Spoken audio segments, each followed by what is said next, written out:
This is a story about a world obsessed with stuff. It's a story about a system in crisis. We're trashing the planet, we're trashing each other, and we're not even having fun. The good thing is that when we start to understand the system, we start to see lots of places to step in and turn these problems into solutions.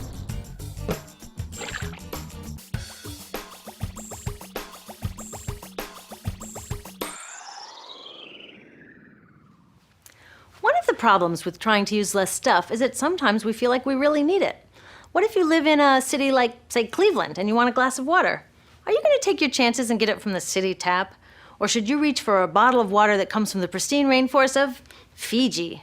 Well, Fiji brand water thought the answer to this question was obvious, so they built a whole ad campaign around it. It turned out to be one of the dumbest moves in advertising history. You see, the city of Cleveland didn't like being the butt of Fiji's jokes, so they did some tests, and guess what? These tests showed a glass of Fiji water is lower quality, it loses taste tests against Cleveland tap, and costs thousands of times more. This story is typical of what happens when you test bottled water against tap water. Is it cleaner? Sometimes, sometimes not. In many ways, bottled water is less regulated than tap. Is it tastier? In taste tests across the country, people consistently choose tap over bottled water. These bottled water companies say they're just meeting consumer demand. But who would demand a less sustainable, less tasty, way more expensive product, especially one you can get for almost free in your kitchen? Bottled water costs about 2,000 times more than tap water. Can you imagine paying 2,000 times the price of anything else? How about a $10,000 sandwich? Yet people in the US buy more than 500 million bottles of water every week. That is enough to circle the globe more than 5 times. How did this come to be? Well, it all goes back to how our materials economy works, and one of its key drivers, which is known as manufactured demand. If companies want to keep growing, they have to keep selling more and more stuff. In the 1970s, giant soft drink companies got worried as they saw their growth projections starting to level off. There's only so much soda a person can drink. Plus, it wouldn't be long before people began realizing soda is not that healthy and turned back to, gasp, drinking tap water.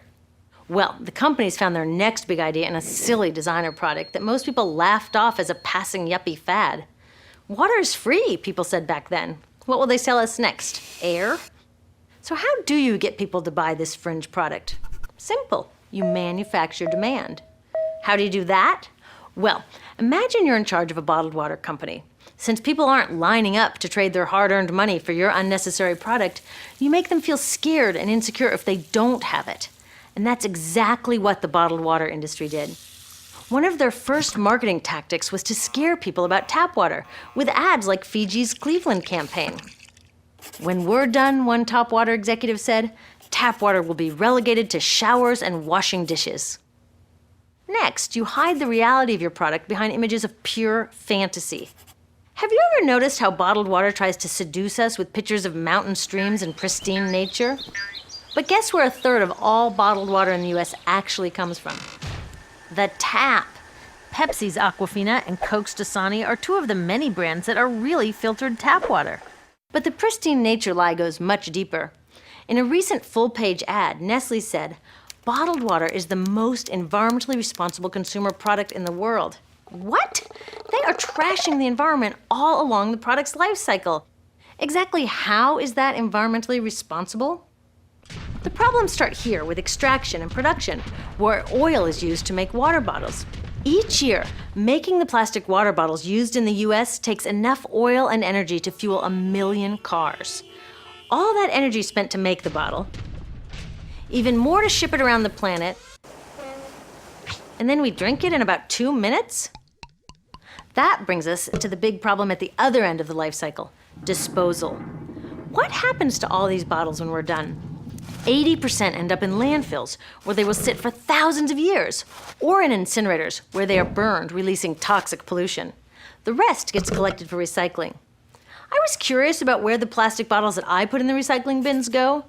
I found out that shiploads were being sent to India, so I went there. I will never forget riding over a hill outside Madras, where I came face to face with a mountain of plastic bottles from California. Now, real recycling would turn these bottles back into bottles. But that wasn't what was happening here. Instead, these bottles were slated to be downcycled, which means turning them into lower quality products that would just be chucked later. The parts that couldn't be downcycled were thrown away there, shipped all the way to India just to be dumped in someone else's backyard. If bottled water companies want to use mountains on their labels, it would be more accurate to show one of these mountains of plastic waste. Scaring us, seducing us, and misleading us. These strategies are all core parts of manufacturing demand. Once they've manufactured all this demand, creating a new multi-billion-dollar market, they defend it by beating out the competition. But in this case, the competition is our basic human right to clean, safe drinking water. Pepsi's vice chairman publicly said, "The biggest enemy is tap water." They want us to think it's dirty and bottled water is the best alternative. In many places, public water is polluted, thanks to polluting industries like the plastic bottle industry. And these bottled water guys are all too happy to offer their expensive solutions, which keep us hooked on their products. It is time we took back the tap. That starts with making a personal commitment to not buy or drink bottled water unless the water in your community is truly unhealthy. Yes, it takes a bit of foresight to grab a reusable bottle on the way out, but I think we can handle it. Then take the next step. Join a campaign that's working for real solutions, like demanding investment in clean tap water for all. In the US, tap water is underfunded by $24 billion, partly because people believe drinking water only comes from a bottle. Around the world, 1 billion people don't have access to clean water right now. Yet cities all over are spending millions of dollars to deal with all the plastic bottles we throw out. What if that money was spent improving our water systems, or better yet, preventing pollution to begin with? There are many more things we can do to solve this problem. Lobby your city officials to bring back drinking fountains. Work to ban the purchase of bottled water by your school, your organization, or entire city.